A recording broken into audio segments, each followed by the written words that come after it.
Selamat pagi. Kita ada masalah teknikal, that's why kita sebuah laptop dan menunjukkan laptop saya. Okay. Sebenarnya kita tadi kita guna USB di belakang, tapi disebabkan ada problem di belakang kabel, so I have to bring my own laptop. Right. So hari ini saya share mengenai tajuk harga dari sebuah ketaatan. Okay, ini cerita yang famous tau yang we talk about Abraham, semua orang tahu kan? So banyak nama orang yang nama dia Abraham, so dia famous, he's the most famous guy in the world. Dan saya sebenarnya tidak ada idea sebab tersangatlah pendek dia punya notisnya. I mean, of course kita membaca hari-hari tahu kan? I mean, firman Tuhan hari-hari. Tapi untuk berkongsi dengan orang lain lagi, dia harus melalui experience, dia harus melalui bukan hanya kata-kata. Okay? So it's really hard for me to find a topic for this. Dan akhirnya, tapi puji Tuhan karena saya ada orang yang membantu saya, mentor saya juga ada membantu saya bagi idea buat apa yang kamu boleh relate dengan hidup Anda. Dan juga ada Thomas juga ada WhatsApp saya malam semalam. Okay, for this is the guideline. So saya baca. There's a lot good thing that our pastors really support us, because you know if you don't take the lead, kalau kita tidak mau take the lead, maksudnya kalau kita tidak berangkat, kalau tidak ada benda yang menolak kita, we never grow if you stay in the same position. Kita tidak akan bertumbuh kalau kita berada di tempat yang sama. Sama seperti cerita Abraham ini, saudara. Oke? Harga dari sebuah ketaatan. Nah, yang saya share di bawah itu firman Tuhan Kejadian 22 ayat 17 adalah bercerita mengenai janji Tuhan. Oke? Tuhan berkata kepada Abraham, maka aku akan memberkati engkau berlimpah-limpah dan membuat keturunanmu sangat banyak seperti bintang di langit dan seperti pasir di tepi laut. Dan keturunanmu itu akan menduduki kota-kota musuhnya. Oke, bagaimana saya ingin relatekan hal ini kepada diri saya sendiri, saudara? Karena saya melihat ini adalah mengenai seorang pelayan Tuhan ataupun hamba Tuhan yang taat setia. There's a fellowship, persekutuan dia bersama Tuhan itu, ketaatan dia. Dan Tuhan menjanjikan sesuatu hal yang besar bagi Tuhan. Kan Tuhan bagi dia satu janji besar. Okay, let's go. Memang kita cerita ini famous, saya selalu dengar. So, saya ingin bersaksi sedikit. Sewaktu 10 tahun yang lepas, okay, 10 tahun yang lepas pada tahun 2013, inilah saya masih kurus, tidak banyak rambut. Saya in the second row, second line sebelah kiri, kedua. Okay, pada waktu itu, saya sampai di Kuching pada tahun 2012, and then kita ada expose lah, kita ada expose suatu kita melayani di KL. Jadi kalau kamu pernah dengar nama community ini, nama dia adalah Drum Call Community. You can Google. Dan kamilah yang establish membangunkan community ini pada waktu itu. Okay? Tapi yang menariknya bukan pasal apa yang kami lakukan, bagaimana hal ini terjadi, saudara. Okay, it's interesting. Why? Because apabila saya datang ke sini Kuching, saya hanyalah orang biasa lah, bukan artis, bukan apa, you know, bukan orang KFP atau KFP, Kuching Famous People. Saya bukan, okay? Saya bukan KFP, saya orang limbah, okay? Di kampung.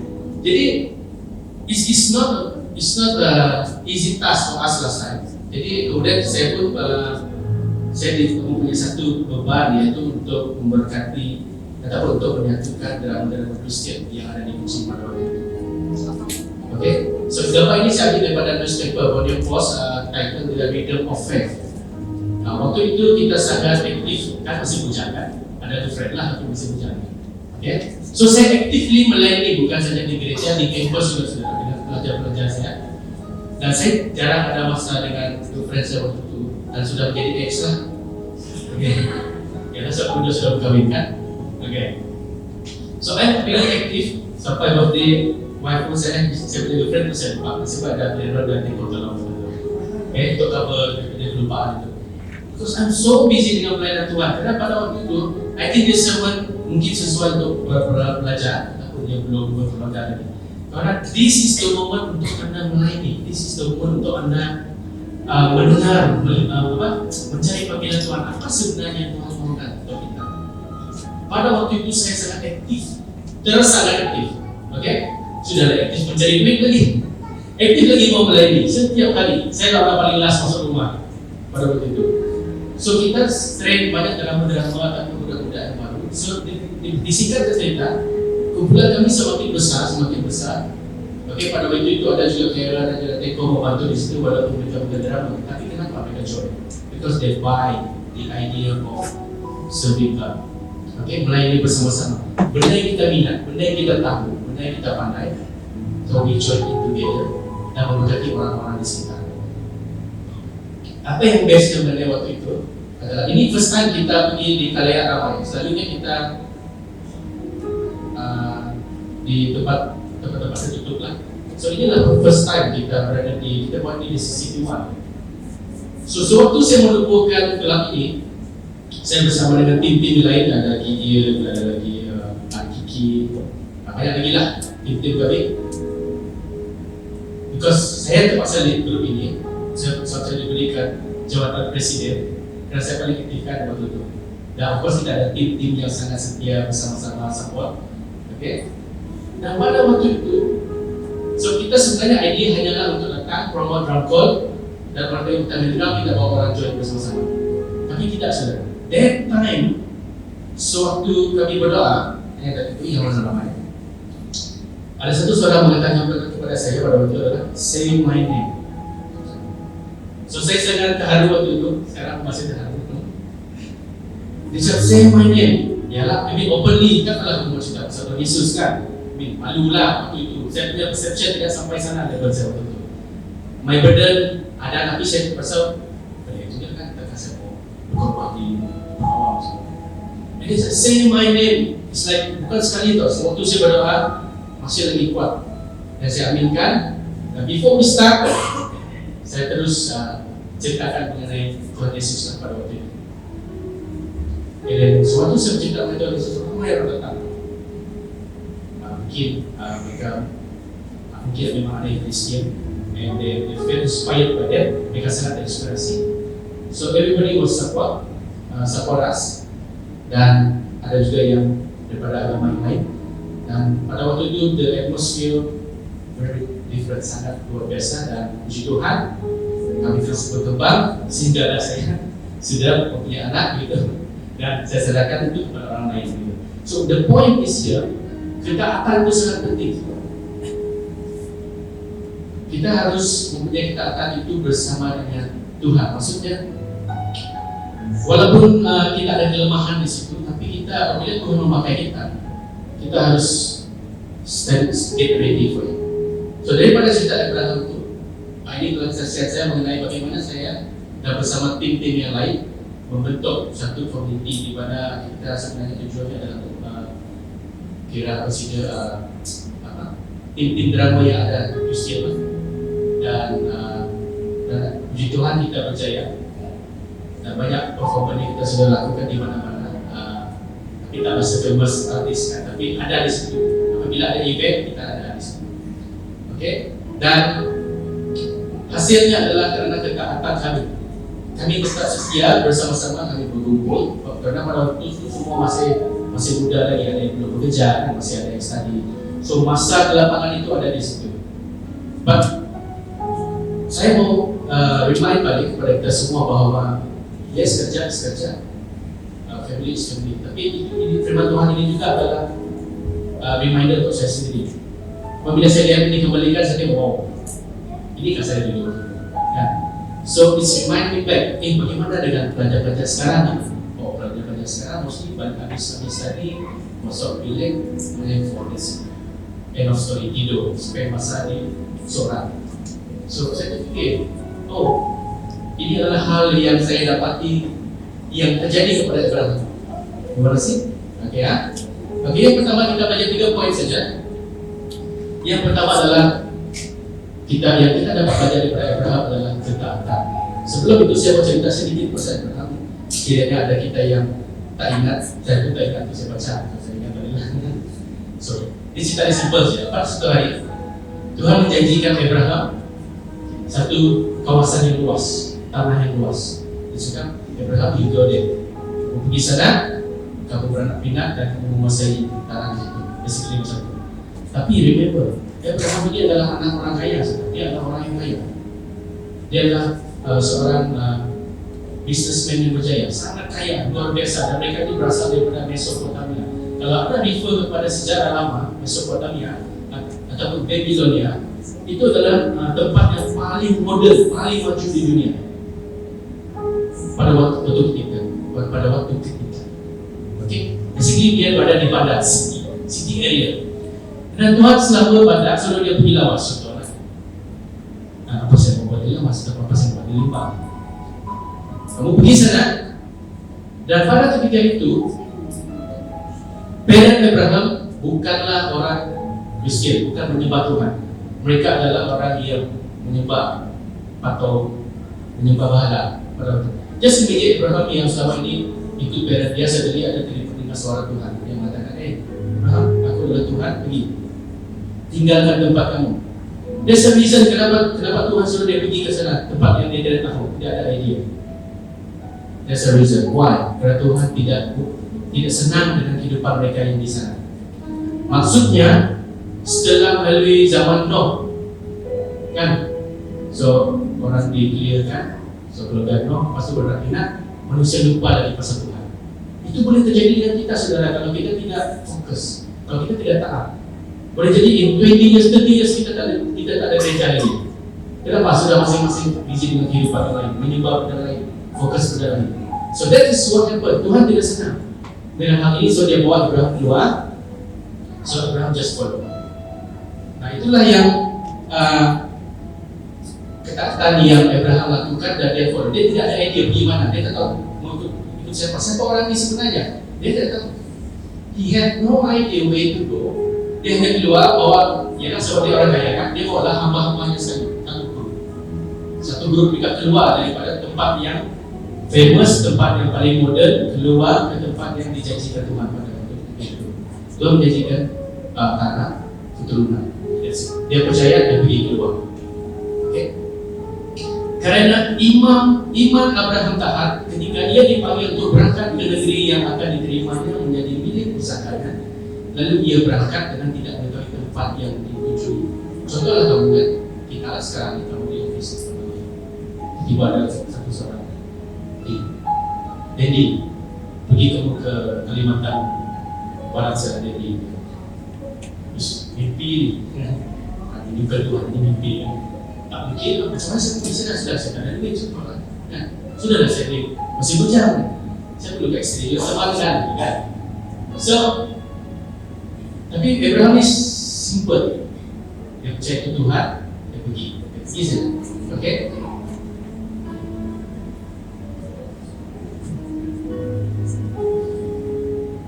Dan kalau kita lihat Abraham, kita tidak melihat apa yang dilakukan kepada dia, kita melihat apa yang sudah terjadi. Maksudnya apa yang terjadi adalah dia melahirkan bangsa-bangsa yang berjaya, banyak keturunannya, betul tidak?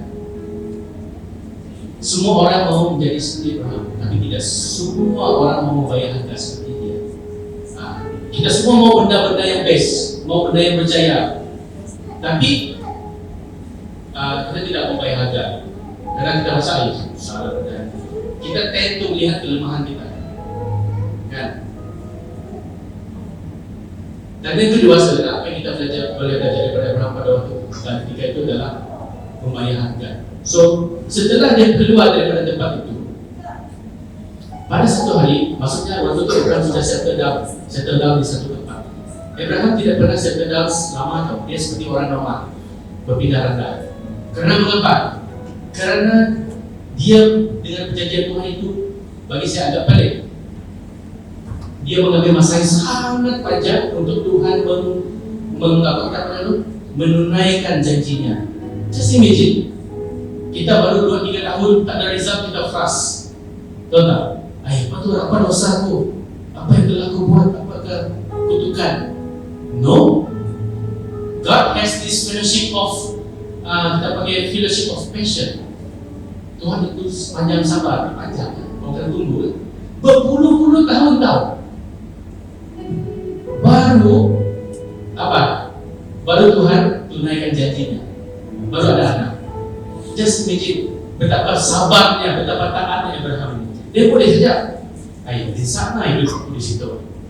Sekarang saya hidup di sini. Baliklah pergi beda saya. No point for me. I'm staying here for 50 years. Tidak apa-apa yang berlaku. Boleh kan U-turn kan, reverse dia balik. But he chose to stay. Dia memilih untuk stay taat kepada Tuhan.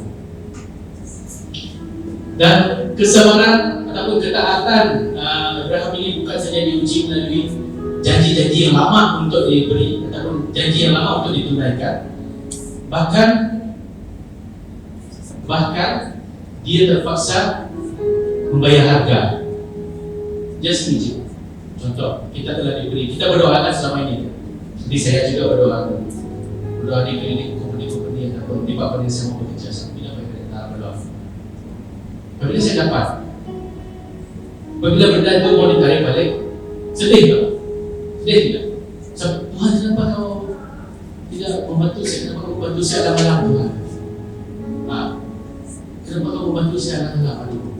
Mau tolong pun alang-alang. So, maksudnya kita belum dapat memahami janji Tuhan. So, janji Tuhan ini sangat panjang kalau menunjuk Abraham ini. Luar biasa kalau kita boleh sabar. Dan dalam cerita ini, Abraham menunjukkan dia juga manusia, bukan Tuhan. Dia ada mistake juga. Di mana? Dalam Kejadian 22 ayat 2, pada suatu hari Tuhan beritahu dengan dia. Kan anaknya sudah besar. Anak Abraham pada waktu itu dalam berdasarkan apa yang saya baca oleh artikel itu adalah 20 menit lebih, bukan 8 tahun, 9 tahun. Dia sudah besar tau. Tuhan beritahu, ambillah anakmu yang tunggal itu, yang engkau kasihi, yakni Ishak. Pergilah ke tanah Moria dan persembahkanlah dia di sana sebagai korban bakaran. Just imagine, kau susah-susah dapatkan anak, kan berpuluh tahun, tiba-tiba anak kau sudah besar, Tuhan cakap, korbankan anak kau untuk kamu. What do you think at that time? Something wrong about this. Ini bukan Tuhan, ini iblis ini. Kamu akan mempersoalkan, bukankah Tuhan ini mengasihi anaknya? Kenapa dia mau mengorbankan anak saya? Bukankah saya anaknya juga? Kamu akan ada banyak teori-teori yang keluar daripada kamu punya ide yang luar biasa. You may question God based on gift, dengan pekerjaan kita, dengan bisnes kita. Mungkin satu hari kita terpaksa berpindah, mungkin satu hari kita terpaksa whatever happen lah kepada kamu, pelajaran kamu kan, kamu terpaksa dismiss atau withdraw kan, you fail kan, you may question. Bukankah Tuhan menghantar saya ke sini untuk hidup lebih percaya? Kenapa saya mengalami nasib ini? Kenapa saya fail dalam hidup? Kenapa saya tidak seperti orang lain? So, kalau kamu baca ayat ini betul-betul, ambillah anakmu yang tunggal itu. Untuk pengetahuan Anda, sebenarnya Ishak ini bukanlah anak pertama dia, bukan anak tunggal. Dia ada anak yang lain lagi, yaitu Ismail. Tapi Ismail itu adalah anak hasil daripada kedagingan, bukan hasil daripada perjanjian Tuhan. Because Tuhan telah berjanji dengan Abraham, aku akan memberikan kamu keturunan. Tapi kan dia kan sampai umur dia sudah berapa? 70 plus. Ini dia pun sudah tua. Secara manusiawi, saya tidak akan produktif lagi. So wife dia cakap, tak apalah, kau cari istri yang baru, kan? Cari istri baru supaya kau dapat ada keturunanmu. Tapi itu bukan plan Tuhan, itu plan istri dia. Karena dia kesian melihat Abraham setiap hari. Saya rasa, Tuhan, mana janjimu? Cakap mau beri, mana janjimu? Tidak ada. So, secara manusiawi kita akan pikir apa? Oh, okay, kawin baru lah. Oh, tidak, kawin baru. Hasilnya anak itu, tapi masalahnya itu bukan anak perjanjian Tuhan. Lahirlah Ishak, Ismail. Tapi Tuhan beritahu sini, pada waktu itu Ishak sudah berumur 50 plus, sudah tua, lebih tua daripada Ishak, Ismail. Tapi Tuhan tidak beritahu. Dia tidak beritahu, ambillah anakmu yang tunggal yang kau kasih Ismail. Tidak. Karena Ismail bukan dalam plan Tuhan. Tuhan tidak memberkati anak. Tuhan tidak plan, tidak boleh. Tuhan hanya memberkati Ishak. Tuhan hanya mempunyai plan. My plan with you is Ishak. So you have to wait, be patient. Kan? Sakit kan? Kalau you sudah manusia sakit, because wait for long. And lepas tu anak dia sudah besar, Tuhan cakap, saya mau anak kamu. Okay? Dan poin yang ketiga, dan itu, dan Tuhan suruh dia pergi ke Tanah Moria. Untuk dia pergi ke Tanah Moria itu saudara, sangat jauh, 3 hari berjalan. Kalau pakai kereta mungkin dekat lah. Di waktu itu dia berjalan kaki 3 hari. So dia membawa apa tu? 2 orang dia punya hamba dengan anak dia Ishak berjalan bersama-sama selama 3 hari. Just imagine kalau 3 hari itu berjalan, boleh tidak you akan dipengaruhi pikiran-pikiran yang lain? Mustahil. Tuhan, kau bagi aku satu tanda supaya bukan anak aku tetapi domba ataupun saya terjumpa rusak di tepi, saya akan tangkap, itulah untuk kau, betul tidak? But no, dia relax. Dia tidak dipengaruhi oleh hal-hal yang lain. Dia tidak dipengaruhi oleh persekitaran. Yang dia tahu bahwa Tuhan mau anaknya, saya akan bagi. So, kalau kita lihat di situ, kamu tengok ayat ini. Apabila dia sudah sampai ke tempat Moria itu di bawah di kaki gunung Moria, dia beritahu dengan hambanya. Dalam Kejadian 22 ayat 5 dan 8, dia beritahu sini, okay, kita sudah sampai. You both stay di sini, kamu dua tunggu di sini. Saya dan anak saya akan naik. Lepas itu kami akan kembali kepadamu. Dia cakap kami. Sedangkan Tuhan beritahu apa? Saya mau anak kamu dikorbankan. Tapi dia dengan confident middle, okay? Kami kembali kepadamu. Maksudnya, lepas ini kami naik atas berdoa, nanti berdoa balik, jumpa berdoa lagi, dan kita akan sama-sama pulang. Okay. Dan ayat yang kedua ada beritahu, sebab waktu ini, suatu ketika tengah naik, anak dia kan bawa kayu apa semua. Dia cakap dengan bapak dia, jadi kayu ada, arang ada, semua ada. Tapi mana dombanya? Bapak dia pun selalu pada lah. Allah yang akan menyediakan anak domba. Okay? Basically dengan Tuhan menyediakan. Just maksudnya begini saudara. Apabila dia menyebut Allah yang akan menyediakan anak dombanya, saya berfikir begini, kalau Tuhan sudah minta hal itu dengan kamu, apakah possible pemikiran yang the worst case scenario yang kamu boleh fikir untuk menyelamatkan anak kamu? Mungkin kamu akan datang berlutut, Tuhan, janganlah ambil anakku, betul tidak? I really love my son, I really love him. Tuhan, kalau mau cabutlah nyawaku ni yang tak seberapa, kan? Betul tidak? Cabutlah walaupun aku kurang handsome, tapi Tuhan, biarlah dia hidup dulu, betul? Dia masih banyak perlu belajar, dia banyak di, saya mau keturunan saya. Kan kalau sudah menjanjikan, betul tidak? Dia akan debate dengan Tuhan di atas gunung, betul tidak? Sebenarnya, betul kan? Tapi kenapa ini, kan? Why? Not even a single question ada. Dia cakap follow. Kenapa? Dia punya vision sangat besar. Apa yang saya boleh lihat adalah gini. Apalah, karena saya meninggal, paling-paling Tuhan akan hidupkan dia balik. That's the worst case scenario. Then what I can think, maksudnya apa? Tuhan kan berkuasa. Saya bunuh dia, bakar, mungkin esok dia bangun balik, dia jumpa saya. Saya suruh dia patah itu. Ya, because dia Tuhan. That's the best possible answer that you can have at the moment. Sebab kita tidak mampu berbuat apa-apa. Jadi dia cakap ini, Allah yang akan menyediakan anak domba. So anaknya pun ikut.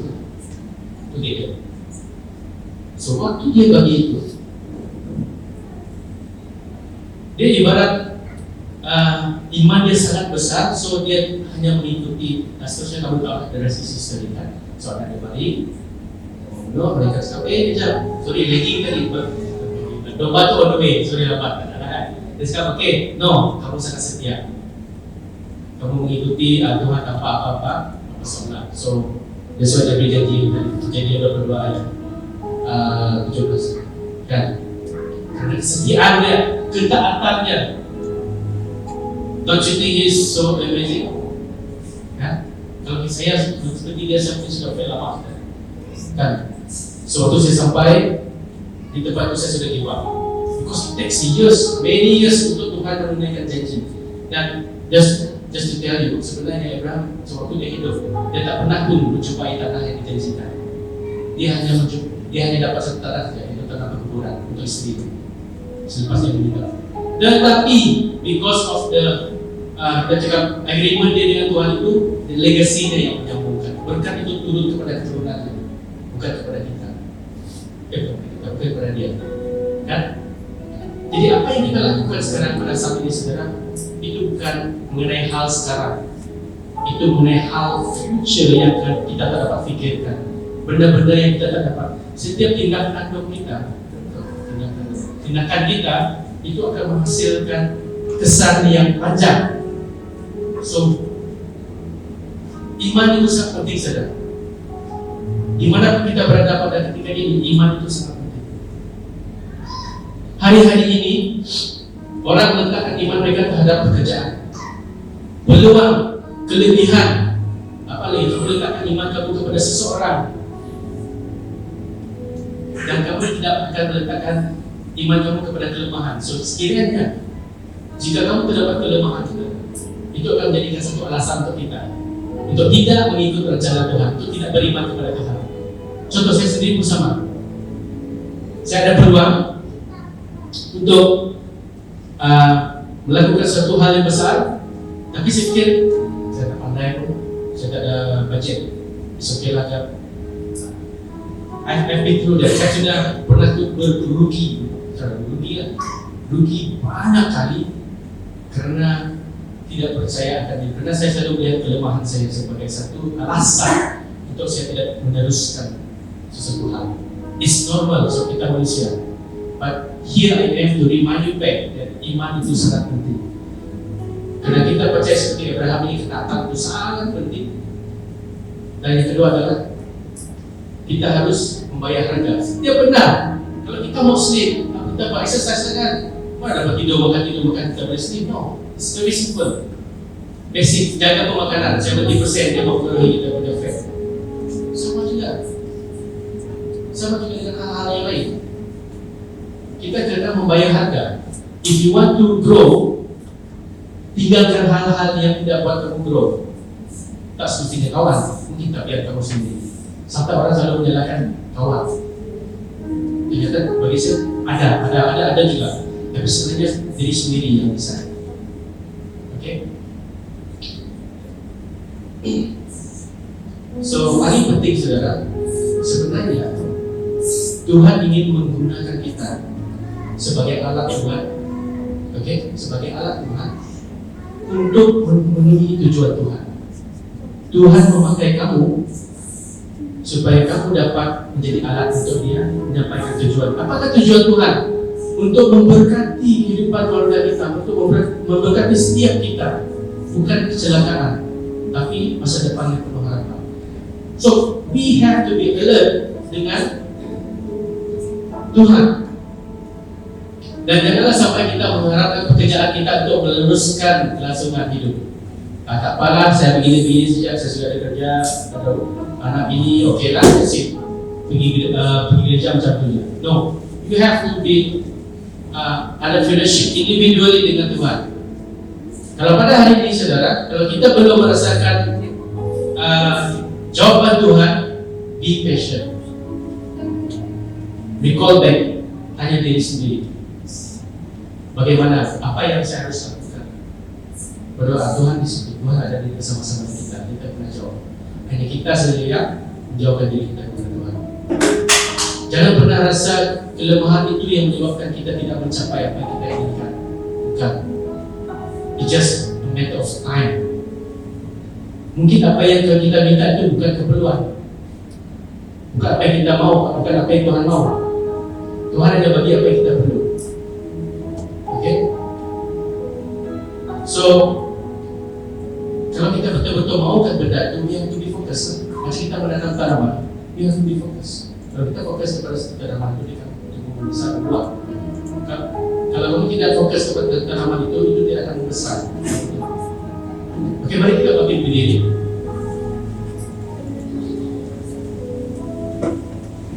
Remember yang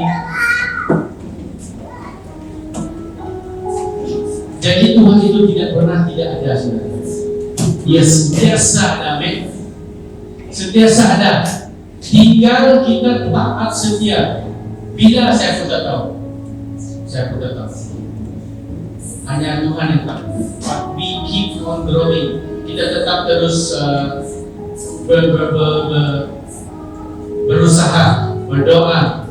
We never know, miracle can happen anytime. Mungkin hari ini God put the seeds of blessing in you.